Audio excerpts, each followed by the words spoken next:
On the fourth episode of the season, The Last of the Starks, Jaime and Brienne have sex for the first time. There's a wordless shot of Brienne sleeping soundly in their shared bed while Jaime lays awake. Here's what the description in the script says of this scene. Brienne sleeps the sleep of the happily drunk and de-virginized. Jaime can't sleep, however. He just helped save the world. So why does he feel like a traitor? Yeah. Hi there.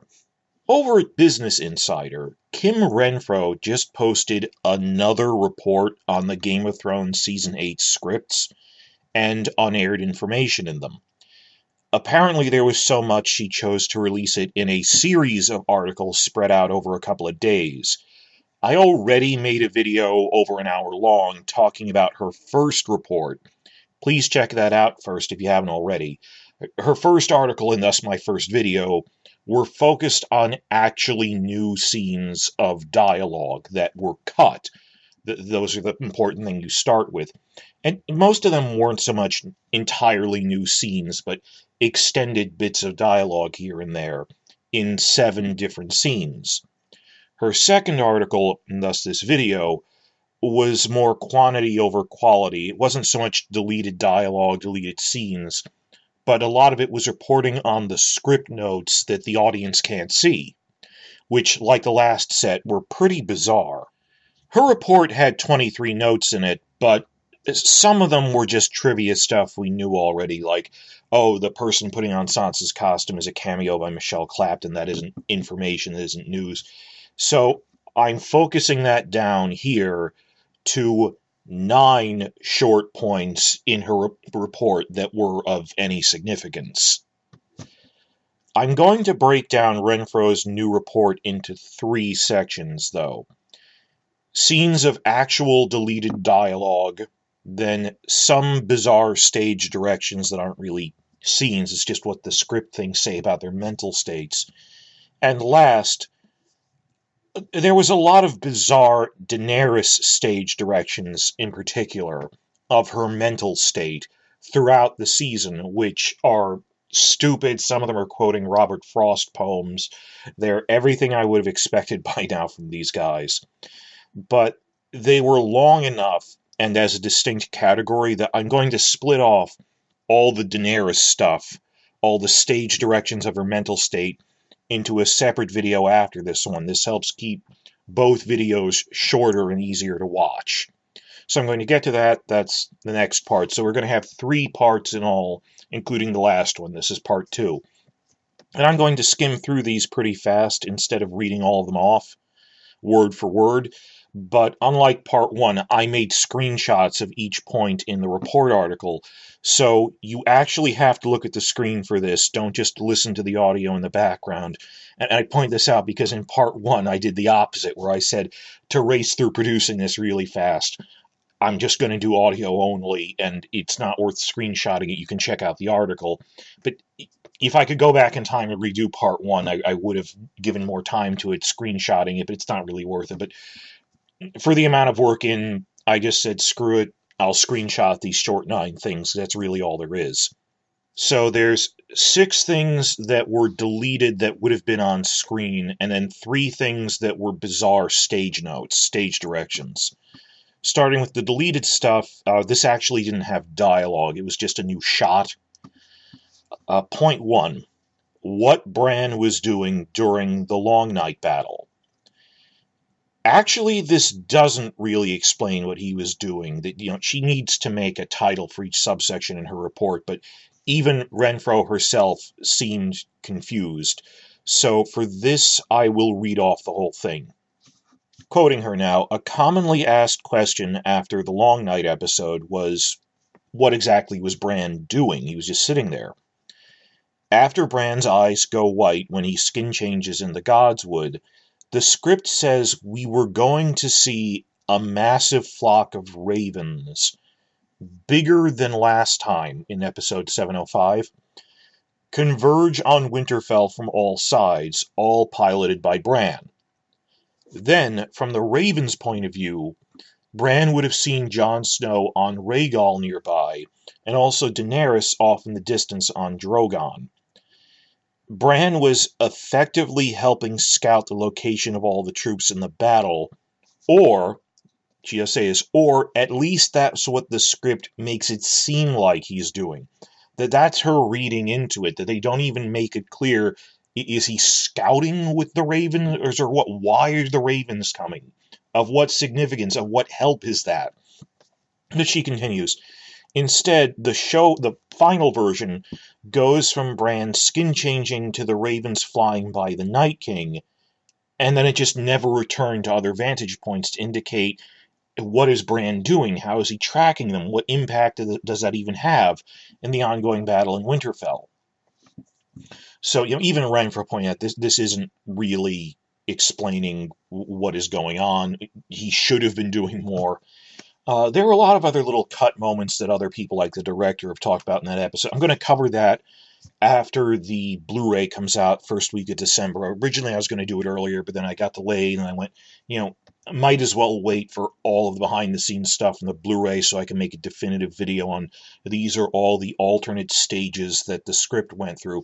Not because I like it, but because I'm analyzing the disaster of, what crazy steps are they going through. Miguel Sapochnik actually said that at one point in the battle, and I don't think they filmed this because it was all CGI, they considered having Nymeria the direwolf show up with a huge pack of wolves to attack Viserion the undead dragon. And they cut it because it was too big, and I can even agree maybe you shouldn't have, but then again, you left the Nymeria plot dangling along with a dozen others of that. I think that's going to have more significance in the books of what Nymeria is doing in the south, for good or ill. But in terms of just her report right now of, in the script, looking at it, or at least the near final version that they submitted to the Writers Guild of America archives, there's a bit more description of Bran directing raven flocks, but even then, to what purpose? To what impact on the battle? Point 2. Theon and Yara had longer dialogue in their final scene, when she goes back to the Iron Islands and he goes to leave for Winterfell, as well as another scene of Theon in scene 3. So this counts as point 2 and point 3. They're two Theon scenes. When Theon sees Sansa for the first time after coming to Winterfell. But Brian Cogman already said in interviews months ago that these scenes were longer in the script, so this isn't actually news. We knew that both of these Theon scenes were longer. And he explained, we cut down the dialogue to focus on the actors' amazing nonverbal performances with their faces. And it's not much, even in the script version. It's just Theon starts apologizing to Yara, saying he was a coward before when he didn't save her from Euron. But she says, "Well, you're not a coward now. You weren't a coward when you saved me last night." And then they part on good terms. And when Theon and Sansa meet again, there was a bit more going over their feelings about both being Ramsay's prisoner and such. But we knew all this already. Cogman told us this was cut, so this didn't even merit being... If this was the only thing Renfro pointed out, I wouldn't have bothered reporting on it because we knew it already, but lumping it in here with all this other new stuff. So, point 4. When Tyrion and Jon Snow are approaching King's Landing for the final siege, there were a few more added lines in which Jon said he didn't think Daenerys would even let the city surrender, even if they did ring the bells.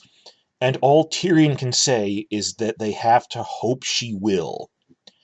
Maybe they cut this in a weak attempt to preserve some of the shock, but they were already hitting us over the head with that. I saw so many reviewers complaining how belabored it was, how overemphasizing, you must stop attacking when they ring the bells, you must stop attacking, bells mean they surrender, to the point we could tell something was up. I mean, like in the Dragonstone throne room, Tyrion's dialogue just gets really stilted and unnaturally underlining. Let them ring the bells. When that wasn't really a signal for surrender before in the show, like a white flag or something. So we get the feeling something is up. But that's not really of note. That's just some reshuffled dialogue. Just one more part of trying to set that up. But again, if Jon is so convinced Daenerys won't let them surrender to the point he's saying this aloud to Tyrion, why doesn't he stop her before all the killing? Well, she's McQueen. In the books, actions are the logical outgrowth of setup. In normal TV shows, they're the logical product of setup. In season 8, they just decided the ending will be Daenerys burning King's Landing, and they didn't really bother setting up getting there, which is what they've done since they went off book starting in season 5, like with so many other things, with Stannis, Sansa, Dorne, the White Hunt. It's this is where we want things to be, and then work backwards, minus the working backwards part, because they're not really investing effort into explaining why it's happening. And there's no fancy term for that. It's just lazy writing. But I'll have more to say on that in the stage directions part with Daenerys and just how they were handling that. Point 5.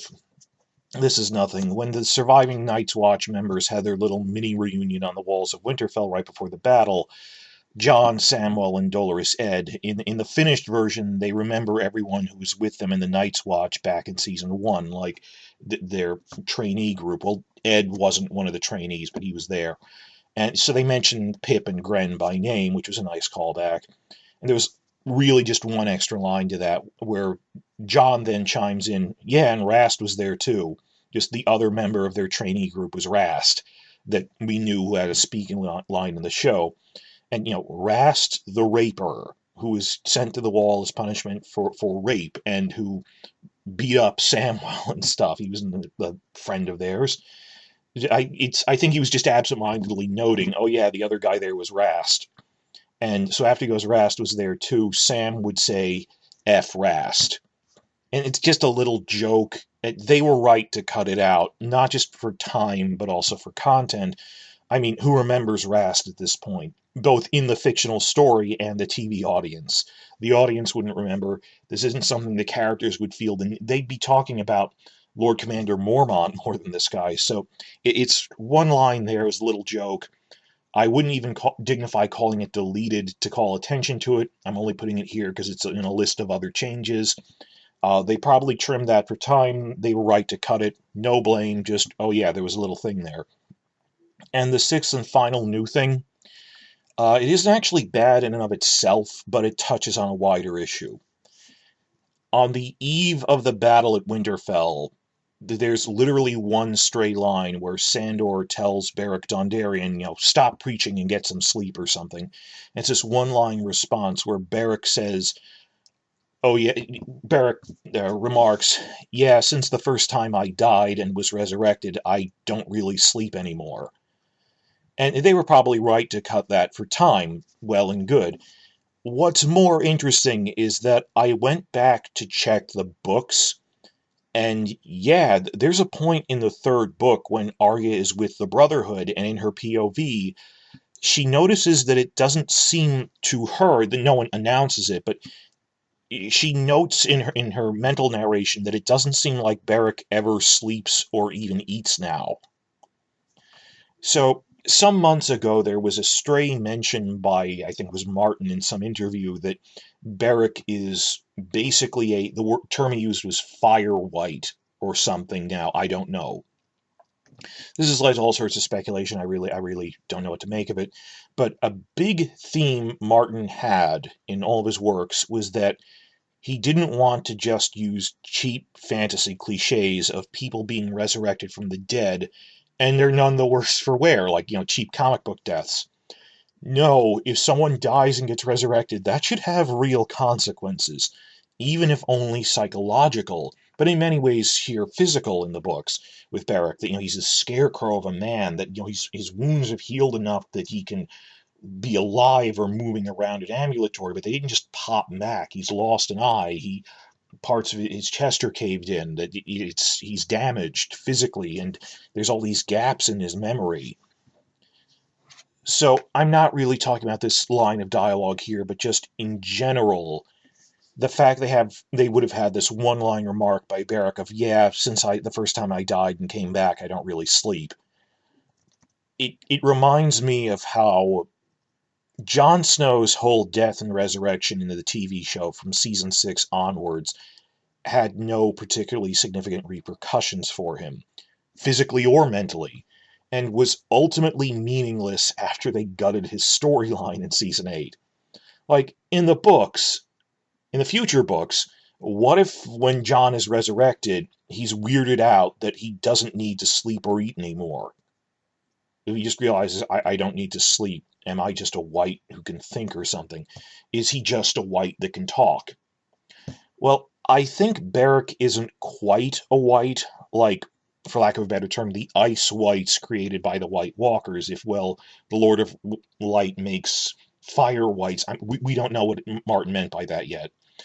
We will when the next book comes, I hope. But I think book Beric still has like a heartbeat or something, but I don't know if that was ever specified.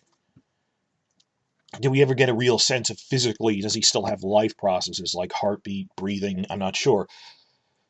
Also notice that I say when, not if, Jon is resurrected in the books. That since book 5 came out in 2011, between seasons 1 and 2 of the show, it happened in such a way in the books that it's pretty obvious Melisandre is going to try to resurrect him.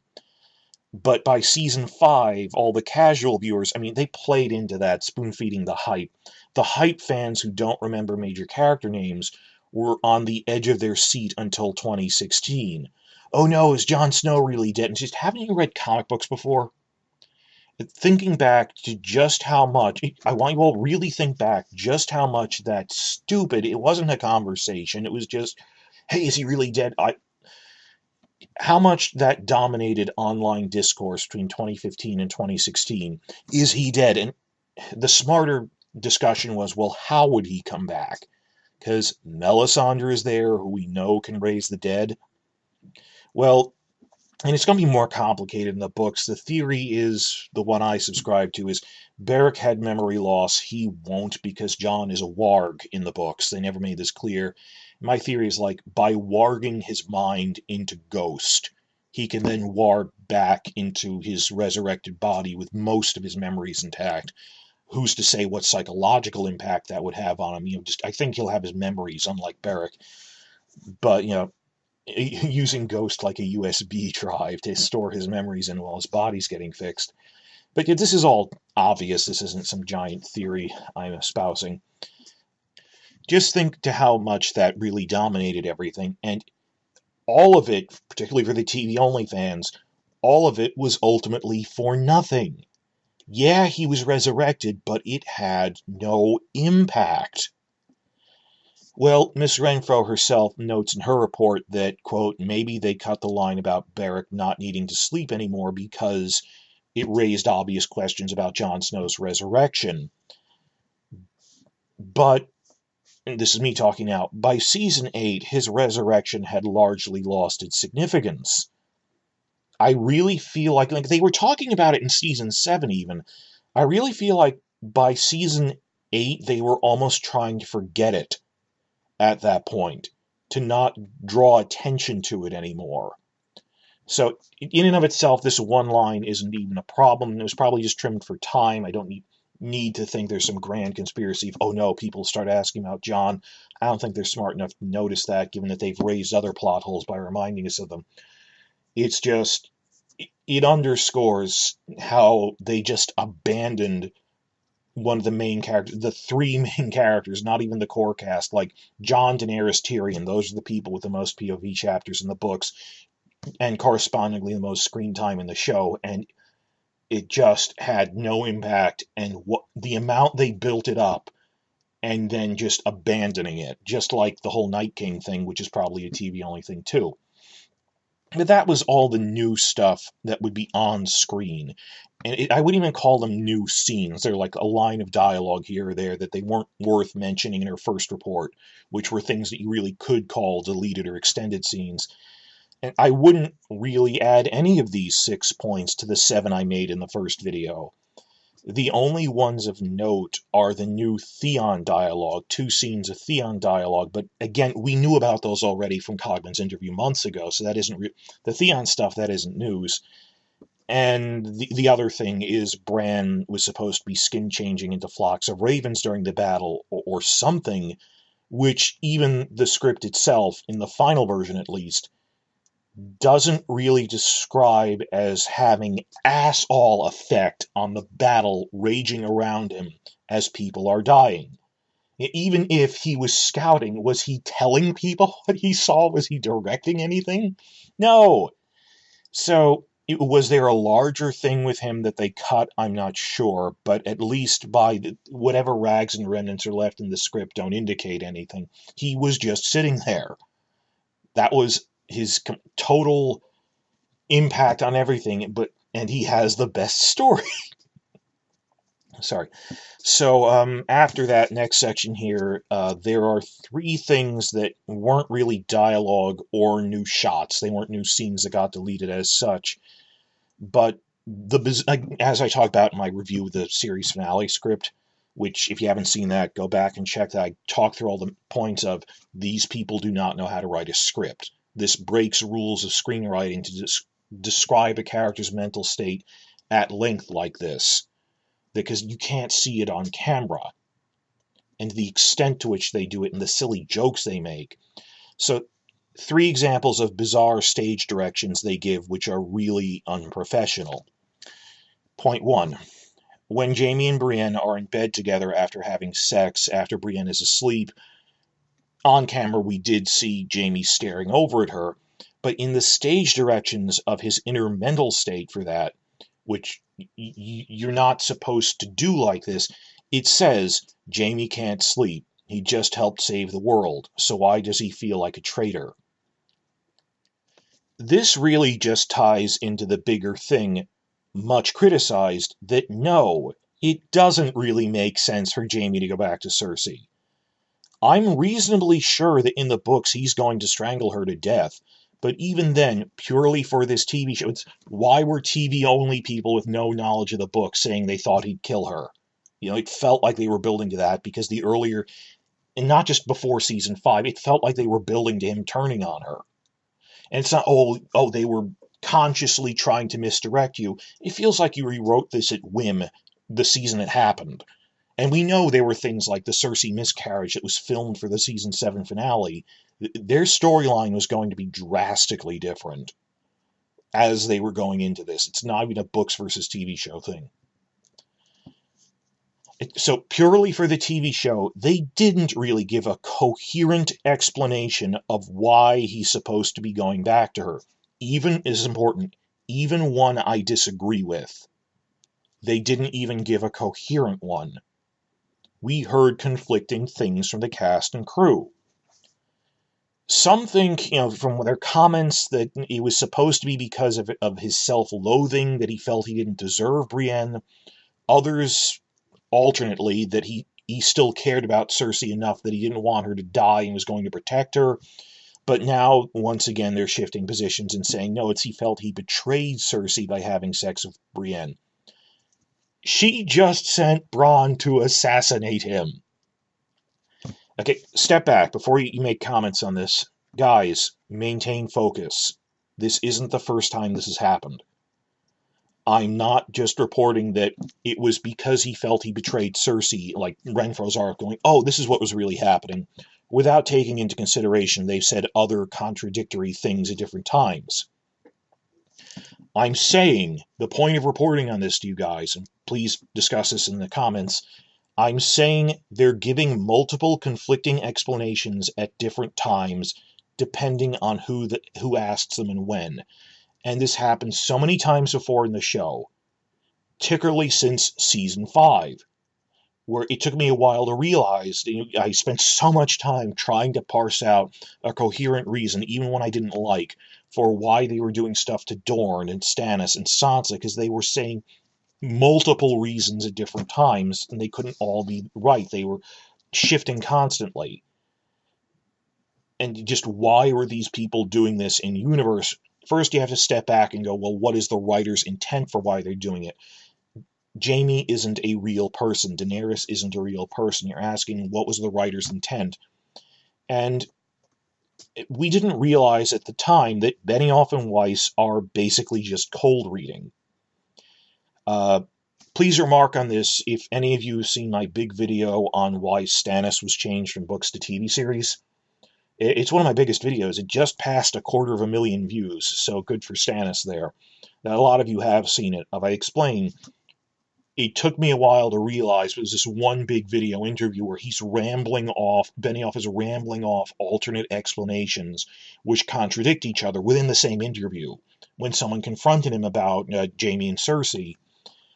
And I realized just this is an abuse tactic. He's cold reading. And please help explain this to other people in the comments if you saw that video, because other people in the comments might not know what I'm talking about. Cold reading is like what fake TV psychics do, and it's also an abuse tactic. They're rattling off a list of potential explanations, a list of multiple potential explanations, many of which contradict each other, then waiting for their followers to pick up on the one they find the most believable. And this works when the abuse victim or the mark in a TV psychic show, it works on people who already want to believe you. So everyone who's just still psychologically stunned by how weird any change was, like the season 5 stuff, or particularly how stupid season 8 was, who is desperately clinging to the belief that there must be some real good explanation for why this was happening. There must be a coherent reason. I just don't see it yet. They'll latch on to whichever thing Benioff says in a given moment that they find the most believable. But if you pay attention to what he's saying, if you put it like in a wiki article and list it off, he's been caught with his hand in the cookie jar and is rattling off a list of alternate explanations. Hey, did you do your homework today? No, I left it in my bag. Maybe I left it in my friend's house. No, wait, it's on the school bus. Kids do that when you're lying to your parents. He's cold reading because he knows we want to believe him. So at alternate points, they'll say, well, Jaime isn't really a good person, or Jaime knows he'll hurt Brienne if he stays, or he really cares about Cersei, or even he feels he betrayed Cersei when she, in any sense, betrayed him. Stop, just before you get in the comments. This isn't the one definitive reason this happened. It is yet another rambling alternate explanation. They have not given a coherent explanation. It's just further proof that they're contradicting other things that they and the actor have said about it. People want to believe there was a reason. We have to step back and go, you're telling me contradictory things because there was no reason. Really, it happened because they were showing off the actors. That is the point, most of the point of my entire channel. It just hit me when I was watching the Season 5 DVD commentary after Season 6, and I was just, all the times they talk about the actors interchangeably with the characters. They don't discuss story because there is none. And at points where they just flat out went, oh yeah, we rewrote Dorne to focus on Indira Varma because we like her. Actor favoritism. And some things that we thought were really stupid, the characters were doing, like Arya having that really long chase in Bravos, or Daenerys having a rage face, or Stannis having that F the world face as he's killed off. These aren't going to be book things, and they exist to show off the actors, and in their mind, showing them off is making these epic, nonverbal, emotive faces. And I know this because they've said it repeatedly on video and in their DVD commentary if anyone bothered to report on it. This was showing off the actors. They wanted a big death scene, showing off Nikolai and Lena, the actors, embracing as the castle fell on them. And they didn't really care how they got there. I don't think they even planned for them to die on good terms, embracing each other, by the end of Season 7. Because I think Cersei's miscarriage would have made her bereaved and turn into Mad Queen mode, and Jaime would have tried to kill her to save King's Landing from... She would have lit the remaining wildfire caches, which we even see bits of in the finished episode. I think it was an abandoned storyline. He feels he doesn't deserve Brienne, or he still cares about Cersei's well-being, or wait, no, it's guilt because he feels he betrayed her. They're just rambling off excuses, hoping one of them will stick. If there was one coherent in-universe reason, even one we disagreed with, they would have clearly presented it by now. They're being shifty because there isn't a reason. It's pandering the actors. There isn't an in-universe reason. The last two of these aren't even script notes about characters' mental states, just alternate ways scenes were filmed according to the script. I don't know if they're actually ever filmed, but alternate versions of how the cameras were supposed to be directed by the script, which apparently change through different script stages. This is to be expected. Well, first, remember that silly thing when episode 5, the bells ended with the destruction of King's Landing, with Arya in this really drawn out, slow sequence of her finding and mounting a white horse and then riding away, and they drew so much attention to it as if it was slow-mo, the gravity of this. And then everyone was so upset at all this nonsense in season 8 that for once, even mainstream news was scrutinizing all the behind-the-scenes videos every week, right? So for once, I'd actually see people reporting on this crazy stuff they said, and how in the game revealed video, behind-the-scenes video for episode 5, it was that silly moment, and I know a lot of you have probably seen it. Please tell me in the comments if you have. That silly moment in the behind-the-scenes video where even Maisie Williams just flippantly says, yeah, I guess the white horse is supposed to be symbolic or something. And she doesn't even say symbolic for what, and just, I guess it's supposed to be symbolic. But they even hyped it up in the inside the episode, which that airs on the same streaming video as the main episode. It comes on after the credits, so a lot of people saw that. The showrunners act like this is leading up to some big Arya thing. They say this is Arya ready to do something important, that she's riding off, as if she's going to kill Daenerys or something, only for then, at the beginning of episode 6, for the horse to disappear. We never see it again, nor does Arya actually do anything significant in the finale after all that buildup of, a white horse, its rider's name is Death from Book of Revelations. She's going to do something, this is a sign of Arya, and she didn't do anything, and on top of that, the horse is gone. Well, Renfro's report says that in the archived version of the script, which is fairly late in production, but clearly not what they ultimately did, no particular attention is drawn to the horse whatsoever. There are no script notes talking about symbolism or quoting a Robert Frost poem or anything, but beyond that, it doesn't even seem like they originally planned to have their drawn-out scene of her finding the horse in slow motion, trying to be pretentiously symbolic or something. No. Very quickly, just matter-of-factly says, well, how did she get out of the part of the city she was in and then to where the Stark army is? It just says very quickly she just finds a horse that by luck survived the attack, hops on it, and rides away to find Jon. This is like 2 sentences. It doesn't really build it up at all. It isn't significant whatsoever. No more than like a character in a war movie while a city that's being bombed who manages to find an abandoned car to escape it or something. It wasn't hyped up as symbolic in any way. So even Renfro, in her report, she notes that it seems like all of that slow-mo sequence of Arya symbolically finding a white horse, it really seems like it was a last-minute addition, given that these late-stage archived scripts don't have that in it.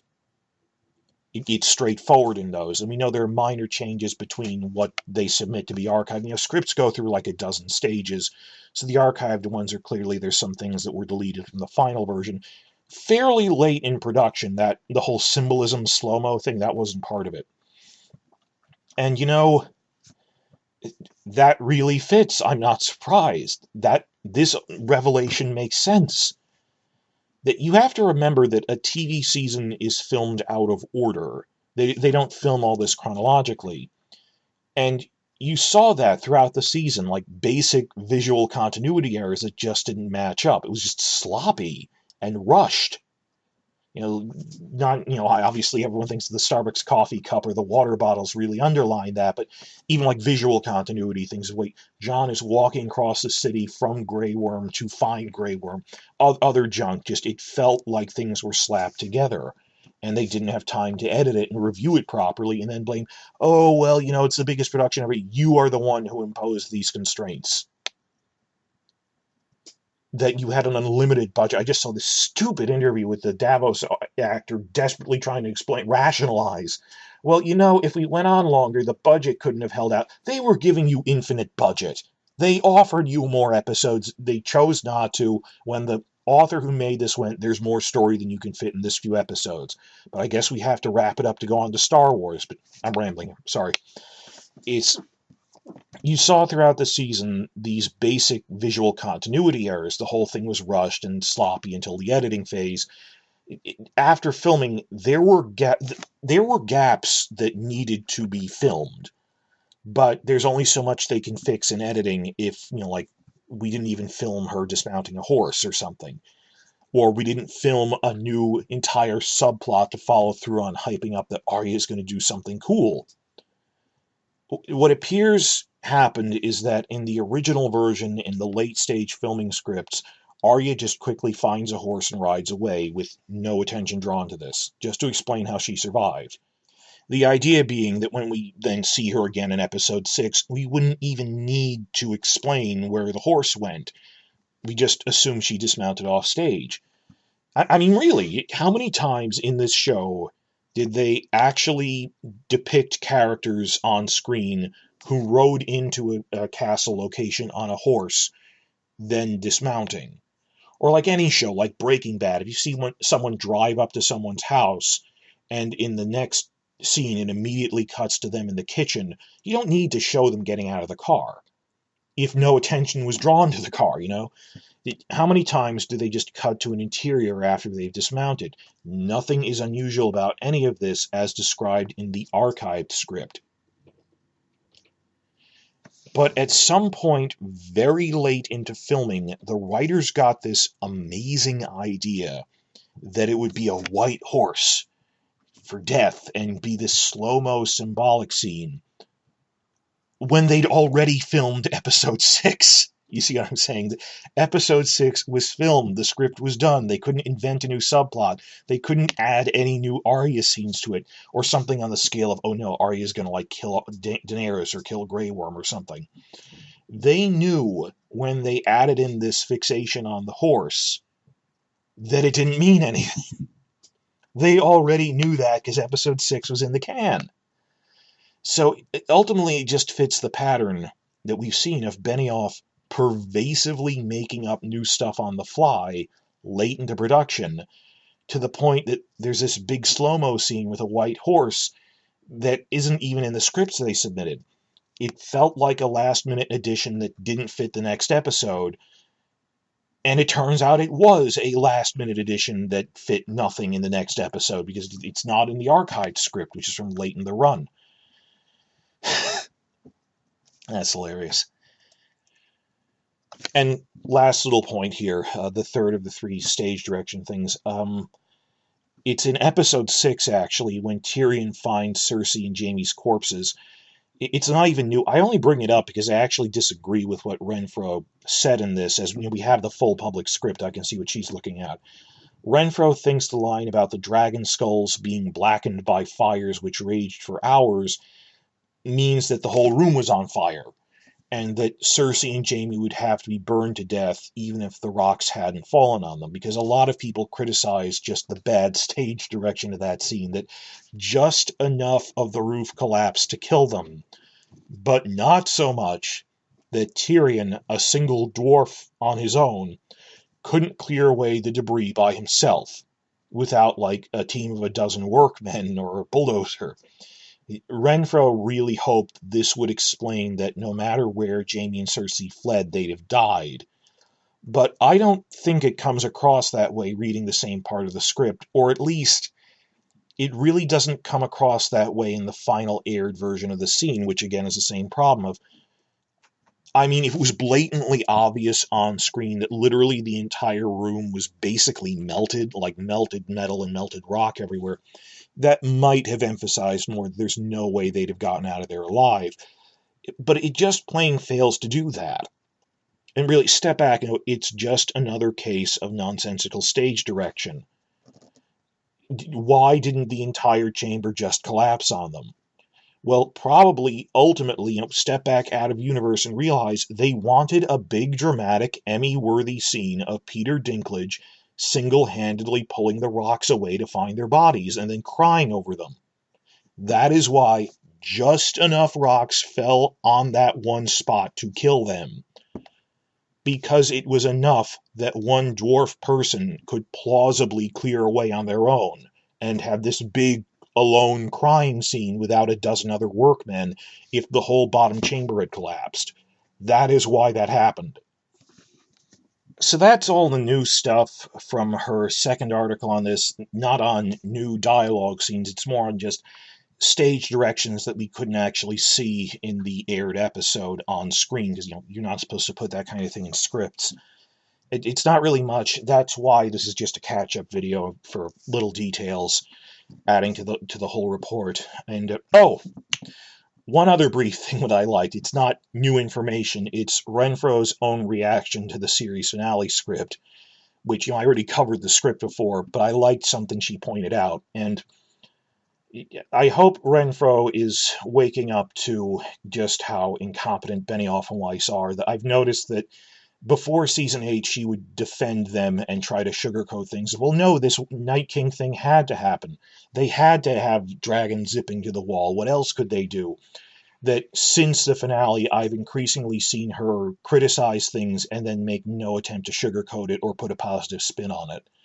And not all the time. There are points when she does, but pretty much where I was mentally during season 5, where I was in shock and I keep criticizing things but couldn't bring myself to put all the pieces together and go, I can't defend this anymore. But I've seen her doing that more and more, so one can hope that she's coming around. She seems smart. That it was her reaction to, how when I was going through the script of my other video, we all thought that the line about Daenerys and her satanic majesty's request was really stupid, that when the dragon wings are behind her in such a way she looks like the devil, like devil wings, and it goes her satanic majesty's request randomly in the script. Well, the script also specifies that when she dies in Jon Snow's arms, the pose she falls into is like Michelangelo's Pietà in the Vatican. I've actually been to the Vatican twice. I've seen the statue. It's very nice, though, because of fears of vandalism. It's behind a lot of safety glass. But, well, the Pietà pose is very famous, in artwork. I've seen it like in Avatar: The Last Airbender cartoon. That it's a famous, the Pietà pose. Everyone recognized that just by watching it as it aired. So when I read in the script that the script actually specifies in stage directions she's in a Pietà pose, I thought nothing of it, right? I already knew it was a Pietà pose. But I love this in here, that Kim Renfro ends her report on that, because it chronologically happened last at the end of the season, and she herself criticizes something that didn't even occur to me at the time, and she makes no attempt to sugarcoat it or put a positive spin on it. She just ends her article by saying, they compare Daenerys to both Satan and Jesus Christ within the same script for the same episode. That they're using both Satan imagery and Christ imagery in the same thing. It didn't occur to me in words in the script. It says it's a Christ-like Pietà pose. When a couple of pages ago she was the devil.